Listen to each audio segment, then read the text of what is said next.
السلام علیکم دوستو، کیسے ہیں آپ سب؟ میں زبینہ فیاض ایک بار پھر آپ کے ساتھ تو میں شروع کر رہی ہوں تاوان عشق بائے محمد فیاض ماہی صاحب، ایپیسوڈ 15۔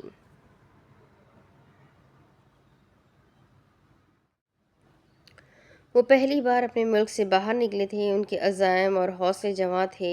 وہ تینوں نوجوان جن کا لیڈر افی تھا، وہ ہندوستان کے مشہور شہروں کا چکر لگاتے ہوئے اس جگہ پہنچ گئے تھے۔ اس بات کا انہوں نے خاص خیال رکھا تھا کہ ان کا تعاقب نہ ہو رہا ہو۔ انہوں نے اپنا مختصر سامان اپنے کندھوں پر اٹھایا ہوا تھا اور وہ سکھوں کے بحروپ میں ایک ہوٹل میں داخل ہو گئے۔ افی نے کاؤنٹر پر کھڑے بزرگ آدمی سے جا کر ایک آدمی کا نام کرشن بابو لیا تو وہ چونک کر ان تینوں کی طرف دیکھنے لگا۔ اس نے طے شدہ کوڈ پوچھنے کے بعد ایک کمرے کی چابی افی کو تھما دی اور بولا، کمرے سے باہر نہیں نکلنا، چاہے کتنے ہی دن کیوں نہ گزر جائے۔ وہ اس ہدایت پر حیران ضرور ہوئے، مگر فی الحال مسئلہ اپنے آپ کو پرسکون جگہ پر محفوظ کرنا تھا۔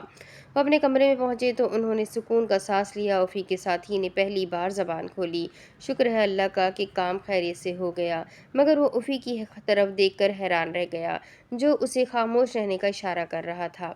باقی دونوں کے بھی کان کھڑے ہو گئے۔ یوں لگتا تھا کہ کئی مرد خواتین ایک ساتھ ہلہ گلہ کر رہے ہیں۔ انہوں نے محتاط انداز سے اپنے کمرے کی تلاشی لینا شروع کر دی، مگر ٹی وی وغیرہ بند تھا۔ یوں ہی افی نے بڑی سی کھڑکی کا پردہ اٹھایا تو اس کی آنکھیں کھلی کی کھلی رہ گئی، کیونکہ ان سے صرف 50 گز کے فاصلے پر دوسرے ہوٹل کی چھت تھی، جس پر سوئمنگ پول بنا ہوا تھا۔ شیشے والا حصہ کھلا رہنے کی وجہ سے سوئمنگ کرنے والوں کی آوازیں ان کے کمرے تک پہنچ رہی تھیں۔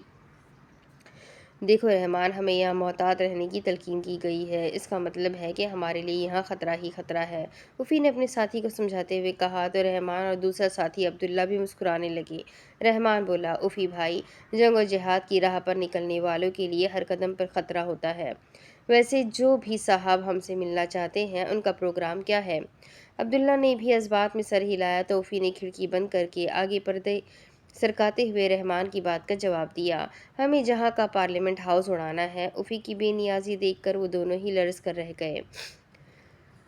اصل میں ان کے ہاتھوں کے طوطے اڑ گئے۔ انہیں اتنے بڑے پلان کی اطلاع نہ تھی اور نہ ہی وہ کوئی سیکرٹ سروس کے ایجنٹ تھے۔ وہ تو سیدھے سادھے مسلمان تھے جن کے ذہنوں میں اللہ تعالیٰ کی وحدانیت اور حب رسول کوٹ کوٹ کر بھری ہوئی تھی۔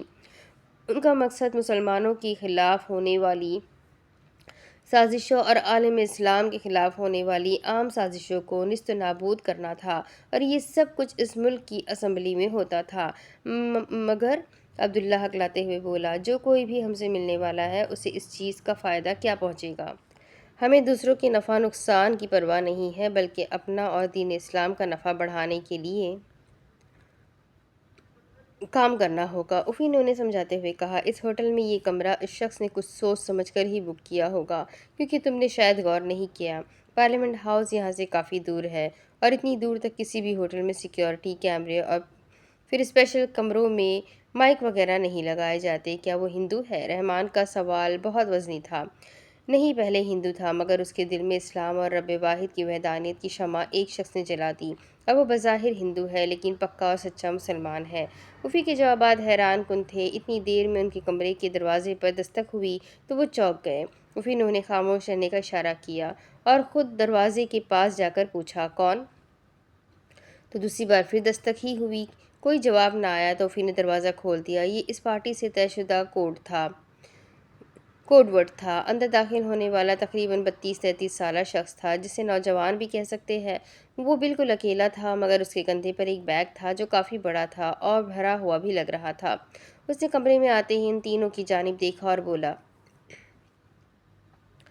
السلام علیکم۔ جواب ملنے پر وہ صوفے پر بیٹھ گیا۔ تینوں اس کے چہرے پر ابھرنے والے تاثرات دیکھ رہے تھے، مگر وہ بالکل سنجیدہ اور ہر قسم کے ہیجان انگیز تاثرات سے بے نیاز تھا۔ اس نے چند منٹ کی جان لیوا خاموشی کے بعد کمرے میں تاریک خاموشی کا سینہ چاک کرنے کے لیے اپنے لب کھولے تو وہ تینوں اس کی طرف متوجہ ہو گئے۔ ہماری یہ پہلی اور آخری ملاقات ہے۔ وہ تینوں ایک دوسرے کے منہ کی طرف دیکھنے لگے۔ وہ اسلام کی راہوں پر قربان ہونے کے لیے نکل پڑے تھے۔ ان کے اپنے ملک میں جو حالات تھے وہ اس قدر برے اور تاریک تھے کہ انسانیت بھی شرماتی تھی۔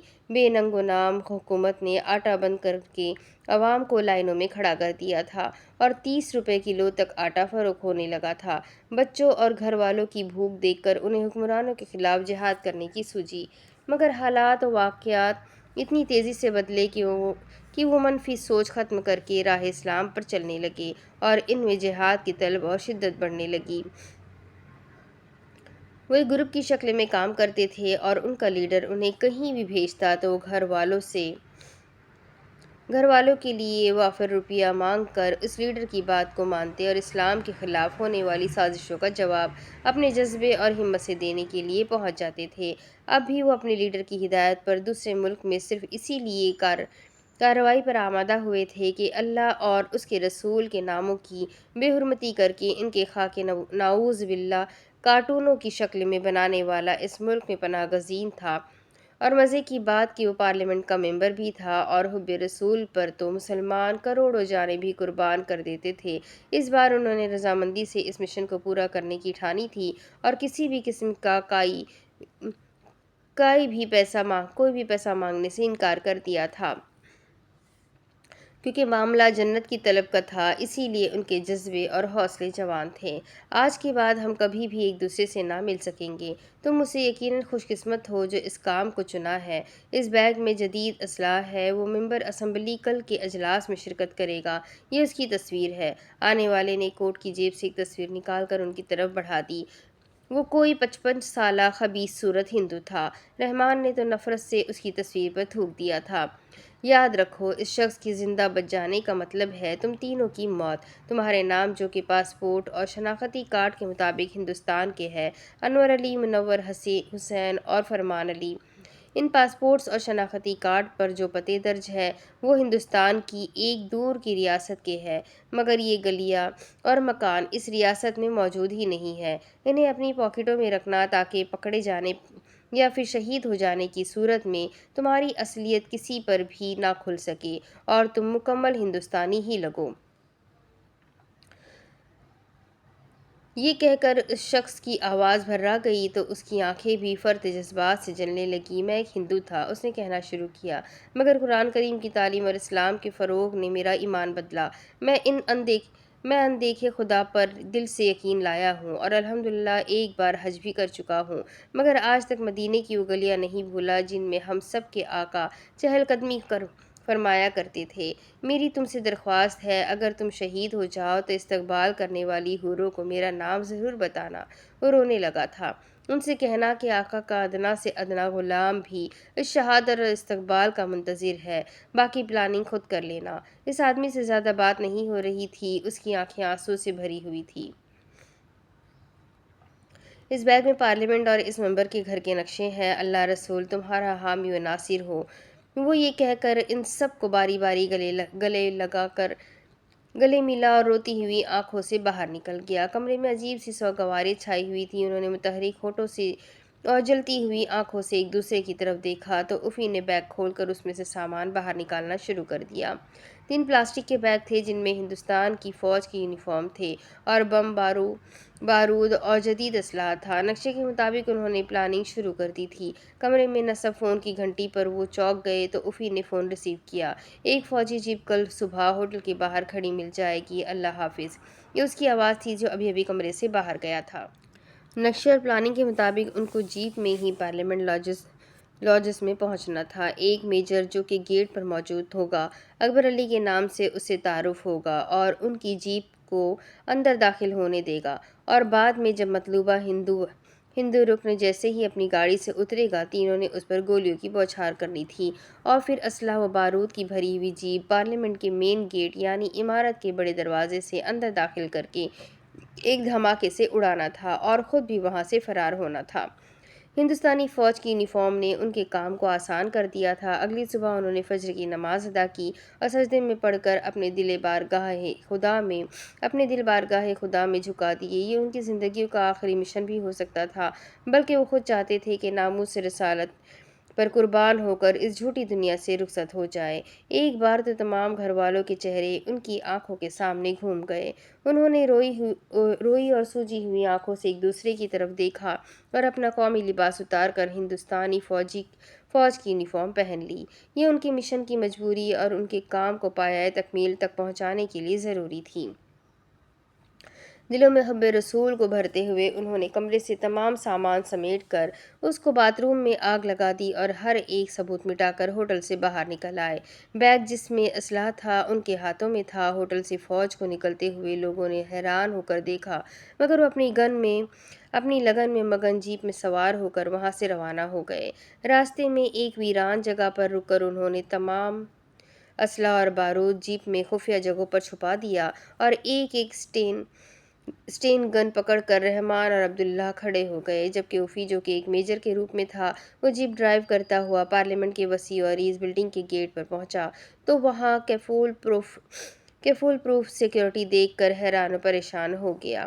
اب تک تمام کام ان کی منشا کے مطابق ہوا تھا۔ ان کے متحرک ہونٹ اور دھڑکتے دل درود شریف اور کلمہ طیبہ کا ورد کر رہے تھے۔ گیٹ پر پہنچ کر افی نیچے اترا اور گیٹ پر کھڑے ہوئے میجر سے جا کر ہاتھ ملایا اور بولا، اکبر علی! تو وہ چونک کر ان تینوں کی جانب دیکھنے لگا۔ اس کی آنکھیں مسکرانے لگیں۔ اس نے افی سے ہاتھ ملایا اور گیٹ کھول دیا۔ ابھی ممبران کے آنے کا وقت نہیں ہوا تھا، اسی لیے عمارت میں کوئی اتنی چہل پہل نہ تھی۔ مبارک ہو انور علی! اکبر علی نے افی سے کہا تو ان کی آنکھیں فرط جذبات سے جگنے لگی تھی۔ یہ لمحہ خود پر قابو رکھنے کا تھا، ورنہ وہ دوسرے گیٹ پر کھڑے فوجیوں کی نظروں میں بھی آ سکتے تھے۔ وہ حرامزادہ بچنا نہیں چاہیے۔ اس نے یہ کہہ کر گاڑی کو اندر داخل ہونے کا پاس کارڈ دے دیا۔ افی نے اس کی بات اچھی طرح سن لی تھی اور نامحسوس طریقے سے اسے سر کے خفیف اشارے سے بتا دیا تھا کہ ایسا ہی ہوگا۔ اکبر علی نے انہیں اشارہ کرنا تھا کہ یہی وہ گستاخ رسول ہے۔ بس پھر ان کا کام شروع۔ تقریباً 1 گھنٹے بعد ممبران ان کی قیمتی گاڑی پارلیمنٹ کی عمارت کے اندر آ کر مرکزی دروازے کے سامنے رکتی ہے اور وہ اپنی ڈیوٹی کے مطابق ان کو سیلیوٹ کرتے رہے۔ ہر لمحہ ان پر قیامت کی گھڑی بن کر نازل ہو رہا تھا۔ ان کی خود اعتمادی میں ذرہ برابر بھی لچک ان کو کام سے پہلے ہی موت کے گھاٹ اتار سکتی تھی۔ 15 منٹ مزید گزر گئے تو افی کی چھٹی حس پھڑکنے لگی۔ اس نے اپنے ساتھیوں کی طرف دیکھا جو بظاہر مطمئن تھے، مگر وہ بھی اندرونی کشمکش کا شکار ہو رہے تھے۔ نوجوان، تم ادھر آؤ ذرا! اس آواز کو سن کر وہ تینوں چونک پڑے، کیونکہ وہ کوئی کرنل رینک کا فوجی افسر تھا جو ان تینوں کی طرف بڑھتا ہوا آ رہا تھا۔ افی، رحمان اور عبداللہ کے چہروں کی رنگت زرد ہونے لگی تھی۔ انہیں اپنا مشن ادھورا بھی لگنے لگا تھا اور بے بسی کی موت بھی نظر آنے لگی تھی۔ مجھے تو یہ سب کچھ ایک ڈراؤنے خواب کی مانند لگتا ہے، ابراہیم نے نوالہ منہ میں ڈالتے ہوئے کہا تو آمنہ اور عائشہ بی بی کے ہاتھ بھی رک گئے۔ امطل کا معافی مانگنا اور فریحہ کا رشتہ دینا، بات کچھ حلق سے اتر نہیں رہی۔ موسم سرما کی جاتی ہوئی سرد شام اپنا دم توڑ رہی تھی، کیونکہ موسم یک دم تبدیل ہو گیا تھا اور اب خنکی کم ہو گئی تھی، مگر ابراہیم آنے والے وقت سے اس طرح لرز رہا تھا جیسے کہ اس کا انگ انگ کسی نے سرد ہوا سے چیر دیا ہو۔ آپ یوں ہی پریشان ہو جاتے ہیں ابا جی؟ آمنہ نے بات سنبھالنے کی کوشش کی۔ ہو سکتا ہے کہ ممانی کو اپنی غلطیوں کا احساس ہو ہی گیا ہو۔ ابراہیم پڑھی لکھی بیٹی کی طرف دیکھ کر لبوں پر مسکان لاتا ہوا بولا، میری ان آنکھوں نے اس زمانے کی جتنی اونچ نیچ دیکھی ہے، تمہاری اتنی عمر ہی نہیں ہے۔ وہ ایک اور نوالہ لیتا ہوا بولا، وہ اس وقت شام کا کھانا کھا رہے تھے۔ جگنو حسب معمول غائب تھا۔ میرے بالوں کی چاندی اس بات کی گواہ ہے کہ دریا جب الٹا چلنا شروع ہو جائے تو وہ چھوٹے چھوٹے ندی نالوں کا رخ کرتا ہے، اور نتیجہ یہ نکلتا ہے کہ ان چھوٹے چھوٹے ندی نالوں کا اپنا وجود ختم ہو کر رہ جاتا ہے، اور ایک وقت آتا ہے جو بھی دریا میں مل کر اس کا حصہ کہلانے لگتا ہے۔ آمنہ کے پاس اپنے ان پڑھ مگر ذہین باپ کی بات کا کوئی جواب نہ تھا، لیکن اسے مطمئن بھی تو کرنا تھا۔ میں آپ کے تجربے کو چیلنج نہیں کرتی ابا جی، لیکن اتنا ضرور کہوں گی کہ نہ نظر آنے والا دیمک کا کیڑا پتھر میں بھی سوراخ کر دیتا ہے۔ بالکل اسی طرح وقت کی دیمک نے بھی امطل مامی کے غرور کے پہاڑ کو ریزہ ریزہ کر دیا ہو۔ کیا یہ ممکن نہیں ہے؟ وہ اپنی بات کی تصدیق کے لیے ابراہیم اور عائشہ بی بی کی طرف دیکھنے لگی۔ آپ تو خواہ ہی وہم میں مبتلا ہو گئے ہیں۔ عائشہ بی بی آمنہ کی بات کی تائید کر رہی تھی۔ آمنہ ٹھیک ہی تو کہہ رہی ہے، آخر امطل بھی انسان ہے، وہ اگر جھک گئی ہے تو حیرت کیسی؟ ابراہیم خاموشی سے بیوی اور بیٹی کی شکلیں دیکھتا رہا۔ اگلے ہفتے جگنو کی بارات سادگی سے چند معززین علاقے کے شمولیت کے ساتھ اختر علی کی عالیشان کوٹھی پہنچی تو احمد اور عاصم نے ان کا استقبال کیا۔ احمد نے یہی ظاہر کیا تھا کہ وہ اس رشتے سے خوش نہیں ہے، لیکن امتل کی رضامندی ہے تو بس پھر سب کچھ ٹھیک ہے۔ جبکہ وہ اختر علی کے ساتھ مل کر آمنہ کی پسند سے فریحہ کے لیے بہترین کپڑوں کی خریداری کر کے آئے تھے۔ آمنہ اس گھر کی بہو تھی اور آج انوکھے اور مختلف طریقے سے گھر میں داخل ہوئی تھی۔ اختر علی نے اسے سینے سے لگاتے ہوئے کہا، اپنے گھر میں آنا مبارک ہو آمنہ۔ وہ ہنس کر رہ گئی اور احمد کی طرف دیکھنے لگی، جس نے کندھے اچکاتے ہوئے لا علمی ظاہر کی۔ جگنو خلاف توقع بہت سنجیدہ تھا۔ اس نے کریم کلر کی شیروانی اور سر پر کلہ پہنا ہوا تھا۔ اس کا روپ نکھرا نکھرا لگ رہا تھا۔ ابراہیم کو لوگ مبارکیں دے رہے تھے۔ اختر علی نے بھی اپنے چند ایک ملنے والوں کو بلایا تھا۔ نور شاہ ولی مزار کے حافظ جی بھی باراتیوں میں شریک تھے۔ وہ خوشی سے پھولے نہ سما رہے تھے۔ ان کے خاص دوست کی شادی ہو رہی تھی۔ وہ دل کی آنکھوں سے اس تمام ماحول اور منظر کو دیکھ رہے تھے۔ نکاح کے بعد اچھے کھانے سے مہمانوں کی تواضع کی گئی۔ امتل کے چہرے پر اس بات کا سکوت چھایا ہوا تھا کہ عائشہ بی بی نے اس گھر میں بیٹھ کر کہا تھا کہ ایک وقت آئے گا، اس وقت کا بادشاہ جگنو ہوگا اور امتل اس کی چوکھٹ پر کھڑی باندھی ہوگی۔ آج وہ وقت آ گیا تھا۔ جگنو بادشاہ کے روپ میں صوفے پر بیٹھا ہوا تھا اور فریحہ نے امتل کی ناک کٹوا دی تھی اور سر بھی جگنو کی چوکھٹ پر جھکا دیا تھا۔ بظاہر ہر کسی سے ہنس ہنس کر ملنے والی امتل اس لمحہ فریحہ کے کمرے میں موجود تھی، جو دلہن کے لباس میں کمرے میں بے چینی سے ٹہل رہی تھی۔ اس 2 ٹکے کے شوہر سے کل ہی طلاق لے لینا۔ امتل کے پرغرور الفاظ اس بات کی غمازی کرتے تھے کہ وہ فریحہ اور اختر علی کی پلاننگ سے خوش نہیں ہے۔ کیا اندھوں اور لولے لنگڑوں والے لوگوں کی بارات لے کر عائشہ بی بی یہ سمجھتی ہے کہ اس نے مجھے جھکا لیا ہے؟ یہ اس کی بھول ہے۔ مما پلیز، فریحہ نے اس کے کندھے پکڑتے ہوئے کہا۔ اپنے آپ کو ریلیکس رکھے۔ اس نے فریحہ کی جانب انتہائی غصے سے دیکھا اور اس کے ہاتھ جھٹکتی ہوئی بولی، تم نے بھی اپنے باپ کے ساتھ مل کر مجھے بلیک میل کیا ہے فری، یہ تم نے اچھا نہیں کیا۔ کم آن مما۔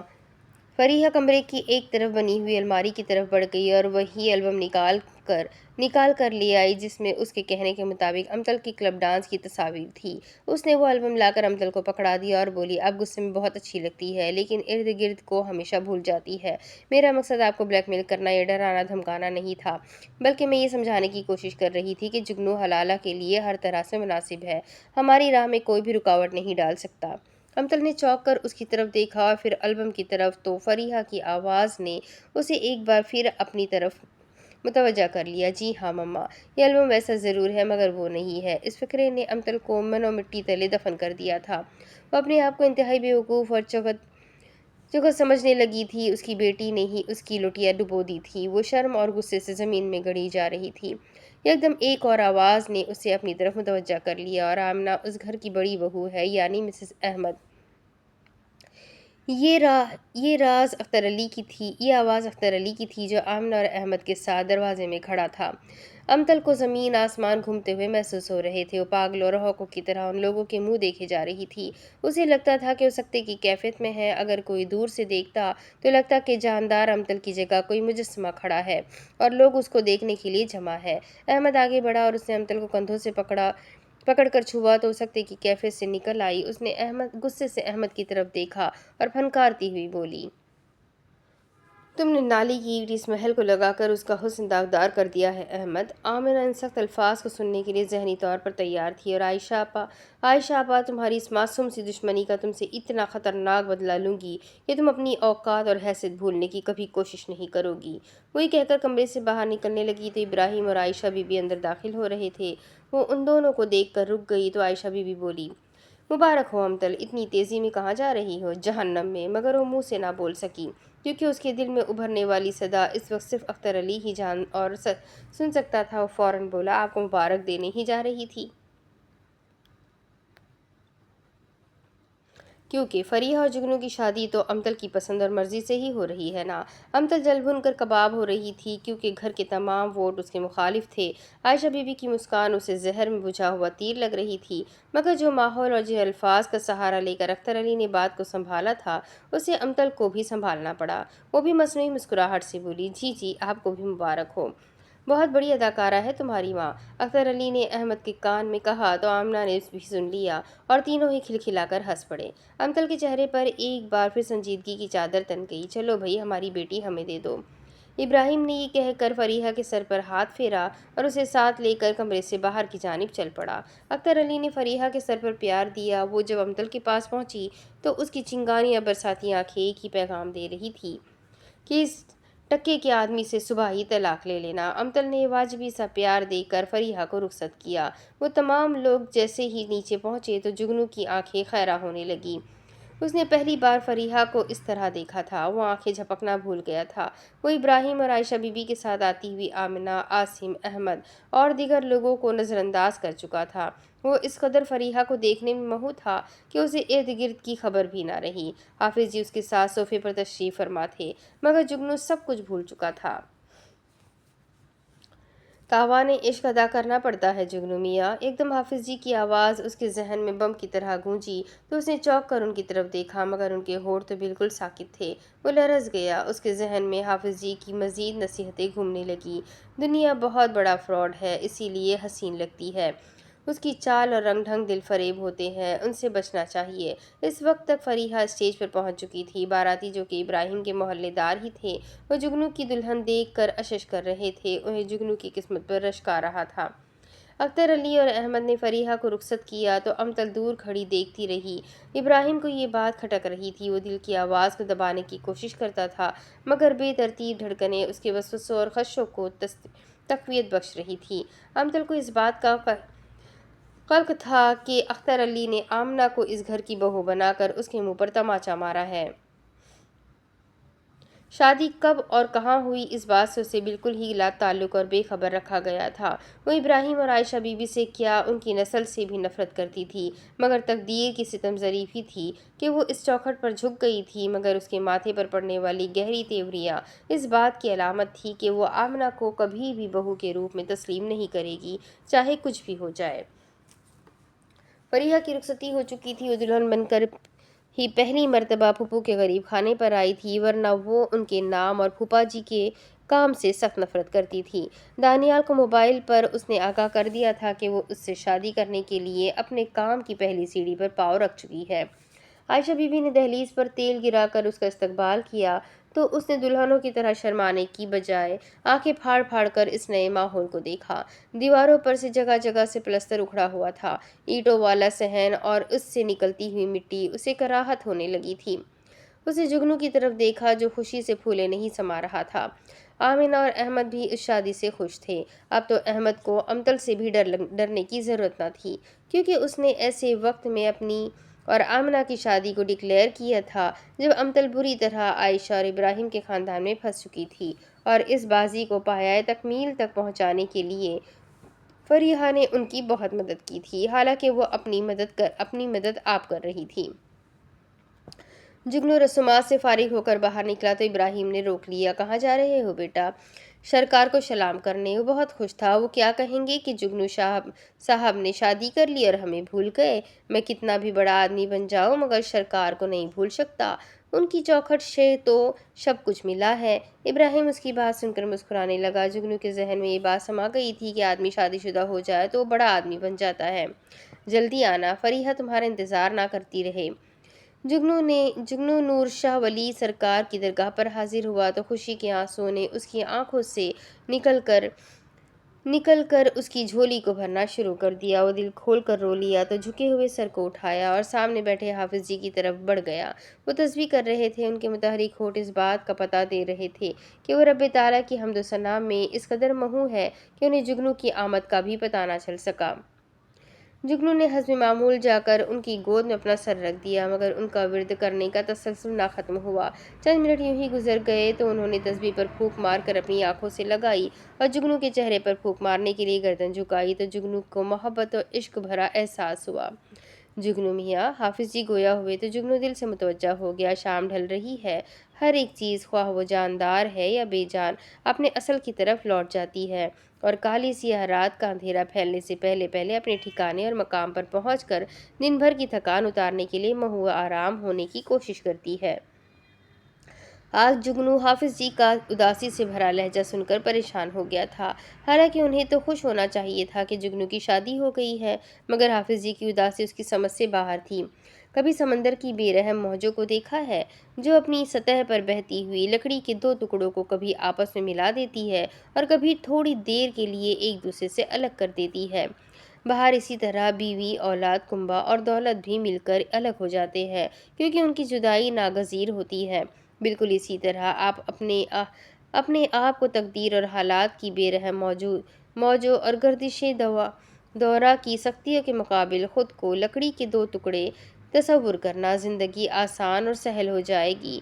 جو لوگ جدائی کو بڑا تصور کرتے ہیں وہ یہ نہیں جانتے کہ جدائی محبت اور عشق کی میراث ہے، اس میں مٹھاس ہوتی ہے۔ حافظ جی چند لمحے خاموش ہوئے تو جگنو کے چہرے پر ان کے دو آنسو گر گئے، جو جگنو کو حیران کر گئے۔ لیکن وہ کچھ نہ بولا۔ وہ چاہتا تھا کہ حافظ جی بولے اور وہ سنیں۔ جگنو میاں، تم حق و معرفت کی بہت سی منازل طے کر چکے ہو۔ میں نے تمہیں اللہ کی رحمت اور مرشد کے حکم پر بہت کچھ سکھایا ہے، اور تم نے ہونہار اور اچھے شاگرد کی طرح ہر بات کو سمجھنے کی کوشش بھی کی ہے اور بہت کچھ سیکھا بھی ہے۔ دنیا کی نظروں میں تم جو کچھ بھی ہو، جیسے بھی ہو، بالکل ویسے ہی رہنا۔ حالات تمہیں بہترین استاد کی طرح تعلیم و تربیت دیتے رہیں گے۔